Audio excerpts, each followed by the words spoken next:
right, everybody. You know what's up. It's the Creative Notice Podcast, man. The top podcast. Big boy league right here, man. And we're back. Your boy Adrian. Bobby. No, Jeff not in right now, but he'll be joining the show. But we got some good hot topics for y'all today. Today we're going to be covering some Deion effect. Colorado, man, year 2 or 3. Y'all better watch out. I wasn't all the way in, but I'm getting close there. The NFL quarterback play this year. You know, what are we gonna do about it? Is it good? What's next for the Buffalo Bills Mafia? What's going on? Is Dak Prescott the problem for Cowboys, or is it deeper? And then last but not least, we got those playoff picks that we're gonna definitely come with the heat for y'all. So before we get going, how we doing, Bobby? How's your day going, man? Going good, man. Going good. Ready to get into this Deion, man, because everybody's been killing him. Well, it's not as bad as it was once he made a decision, he left JSU, but it's always haters out there. So definitely looking forward to this topic. All right, so let's go ahead and jump into this topic, man. We got the Deion effect, man. How do you feel? What's your overall impression with Deion Sanders and Colorado? So it was Jeff. Jeff was really big on it. I think I was more conservative, man. I can't really. Yeah, I was more conservative. I was like, man, let's just wait and see. I believe in him, but let's just wait and see. But I mean, from who he got what the number one, well, not the number one, but the 5-star recruit, another cornerback. He went back to back. Yeah. He went back to back. Kamani McLean. And trust me, like that's a big deal too. It's a huge deal, but he needs another year because it's more the game of football, man. He needs an offensive line. He needs some defenders. Mm-hmm. So once he can pull a top 5-star recruit defender or offensive line, I think he'd be really in the game. And I think this year he'll be able to prove that. I don't know. I don't think he's going to win the chip this year. I don't even know about the playoffs. I mean, I think Deion's playing with house money. He has high expectations, and it's like he doesn't. Do you know his name? The athletic director that signed him, that gave him all that money. What's his name? Yeah, no, I don't know his name, but I know. Excuse me, y'all, for not knowing his name, but basically gave him a blank check. So that to me gives you a lot of reign, on the program, and he's probably going to be there for a little minute. It's not going to be a 2-3 year stint, unless somebody makes him an offer he just can't refuse.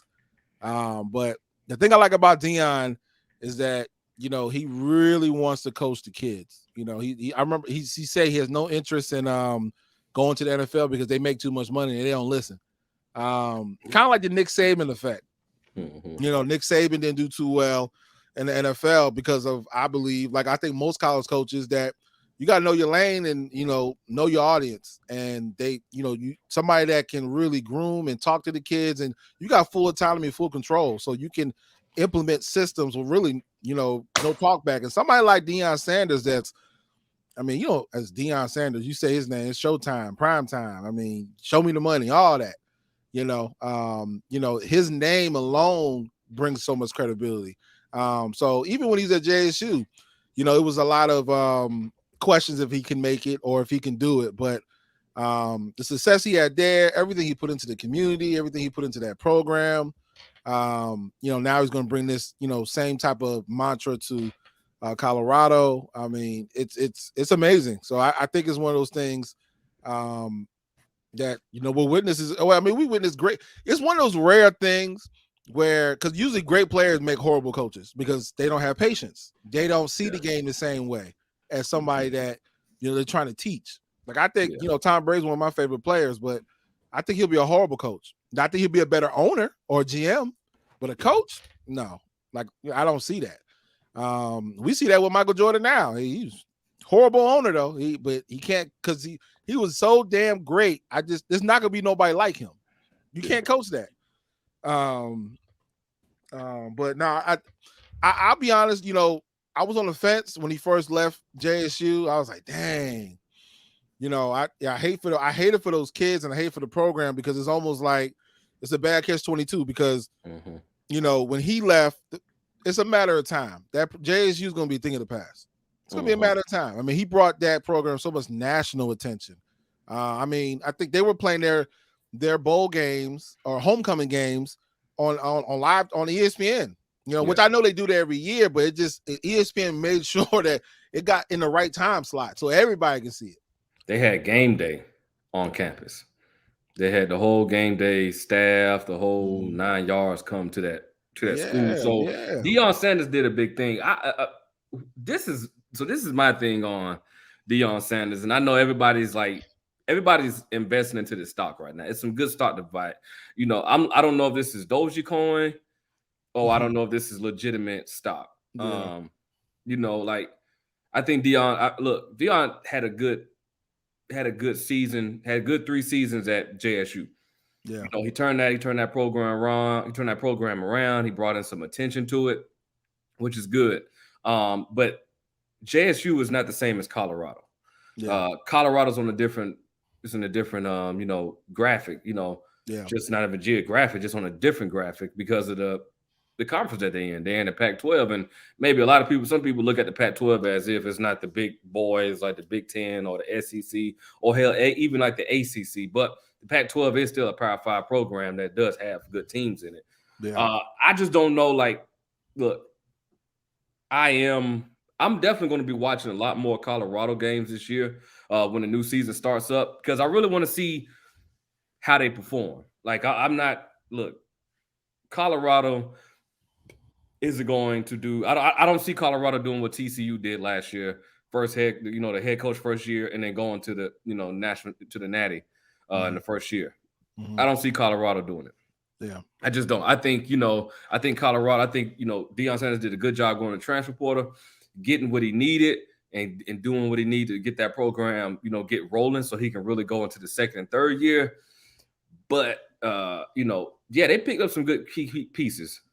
You got some linebackers, or you got some good wide receivers or corners like that. Kamani McLean, and pair him on the opposite side of Travis Hunter. They're going to be good. I think Travis Hunter is going to have a little bit more better gameplay than Kamani McLean is because Kamani McLean is expected to come in there and start. He's a 5-star, high 5-star. I think he's a 4-star, high 4-star, whatever he is, coming out of high school. And I think he's going to do real good, but he still is a freshman. And he's going to have, mental mistakes. And he's going to be out of his spot. He's going to do, mess up. He's going to get burned by somebody. Yeah. And you still got to remember, Colorado still has to play USC with Lincoln Riley and what they do with wide receivers and quarterback play. They still got to go up against Caleb Williams. They still got to play Washington Huskies with, that young man Pennick. I think that's his last name, Pennick. That's with the Washington Huskies. They still got to play Oregon. That still has Bo Nix coming back with their defense that did so well this past year. Still got Oregon State that they did very well. You see what they did against Florida in their bowl game where they blew out Florida 30-3. Yeah. So Colorado still has an uphill battle. Like I said, Deion Sanders did a good job going to transfer portal, getting what he needed.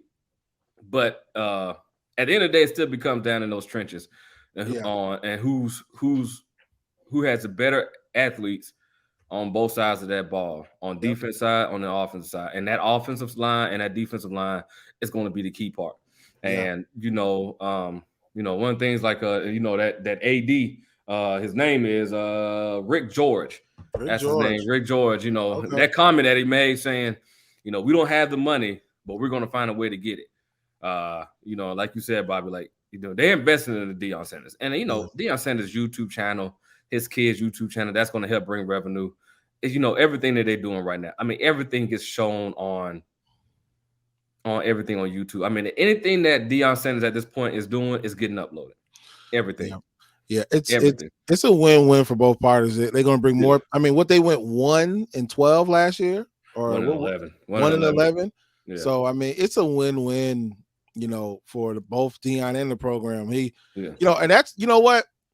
That's how you do it. You go what you're supposed to do. You're supposed to go to a situation and turn it around, like somewhere where I'm not gonna say nobody else could have turned around, because I mean they could have hired somebody else and that person could have did just as good a job, maybe as Deion will do in the future. But you go look when you're looking for opportunities, you want to go look for opportunities where you can make an impact. Because once you make that impact, your name is going to be forever tied to that. and that's you that implemented those systems, you that implemented that, you turned it around. And that's going to be forever on your resume. Like, hey, look, I turned JSU around. Like, forever JSU is going to be on his resume. I turned JSU around. I put them on the map. But what's his name? Matt Rule. What college did he turn around? Arkansas. Oh, Baylor.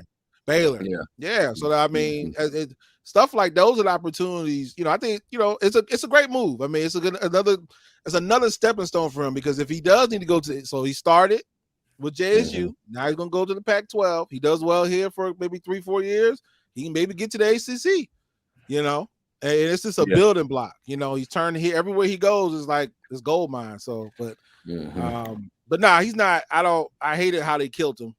But he did everything he should have done, and it's really it's a shame because we can't put. I don't want to go too deep into it, but we can't put. That's the problem with the HBCUs.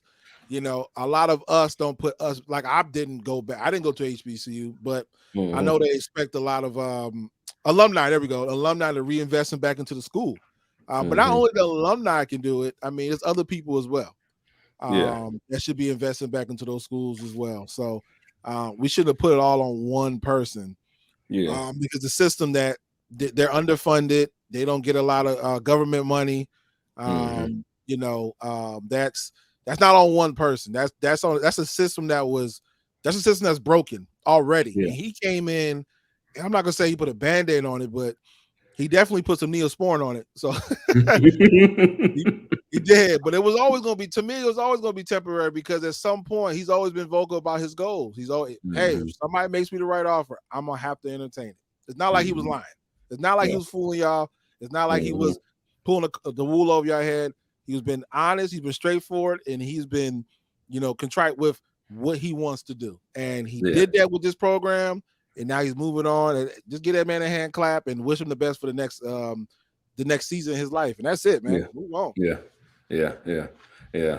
Well said. Like I'm really interested in see what Colorado's going to do. Like, I really feel like I'm going to be watching some games. Now, the bad part about the Pac-12 is a lot of their games is at certain times. Like, their games might start at 5 o'clock, which can be 8 o'clock, or 10 o'clock, which can 10 o'clock our time, but it can be 7 o'clock their time. Like, it's because wherever time zone. I think Colorado might be an hour, maybe 2 hours behind. If I'm correct, maybe it might be an hour behind, or maybe 2 hours behind. But still, I'm still gonna. I really want to see, because trust me, they're gonna get a lot of attention. Oh yeah. Trust me. And if Colorado start making some noise, like they're like, I don't know, man. I got to look at their schedule again, but their schedule is pretty friendly. Like, their schedule is pretty set up pretty well. Like, I think they're going to have some challenges on their hands, but because they got to go to TCU, and then they got Nebraska. Like, they got they might start off 0-2 before they play Colorado State. Yeah. Because you got to go travel to Texas and play TCU in Texas. And this is the same TCU that went to the national championship. So they're aiming to get back. Yeah. So it's going to be interesting. But congratulations to Deion again. I'm not 100% bought into you, but I'm definitely going to sit back and observe. See how everything turns out. Watch him work. Just watch him work. That's what he said. Watch him work. How you talk? Watch him work, baby. Watch him work. You gonna see, boy. It's a different ball game, man. I mean, Pac-12. I'm not saying that they're they're easy, but I like you said. I say, like you said, 2 years. I'll give him 3. I think it's gonna take a little longer to turn it, because I think it's more of he needs that.